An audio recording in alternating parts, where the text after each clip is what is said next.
প্রায় প্রত্যেক দিনই সকালবেলা টিফিনে আমাদের রুটিটাই হয়ে থাকে, কিংবা ওরা যদি নিয়েও যায় টিফিনে তখন কিন্তু রুটি লুচি পরোটাটাই নিয়ে যায়।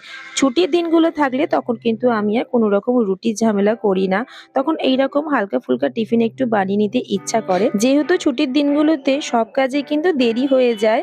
সকালে ঘুম থেকে ওঠা থেকে শুরু করে দুপুরের খাওয়া পর্যন্ত সবকিছুই লেট হয়ে যায়, তাই আমি চেষ্টা করি একটু হালকা ফুলকা টিফিন বানাবো, কিংবা তাড়াতাড়ি যাতে হয়ে যায় সেই রকম টিফিনগুলো কিন্তু বানানোর চেষ্টা করে থাকি। আজকে বানাচ্ছি খুব সহজ একটি রেসিপি, ব্রেড অমলেট। প্রথমে একটা বাটির মধ্যে সামান্য একটু পেঁয়াজি কুচি, লঙ্কার কুচি, একটু রসুন কুচি আর কিছুটা দিয়েছি ধনেপাতার কুচি, সামান্য একটু লবণ দিয়ে ভালো করে মিশিয়ে নিয়েছি। তারপর দুটো ডিম ফাটিয়ে দিলাম, ভালো করে মিশিয়ে নিয়ে পিস করে রাখা ব্রেড দিয়ে ভালো করে ডিমের গোলায় কোট করে অল্প তেলে মিডিয়াম আঁচে উল্টে পাল্টে বেশ লালচে লালচে করে ভেজে নেব। এই টিফিন বানাতে বোধহয় 5 মিনিটও সময় লাগবে না।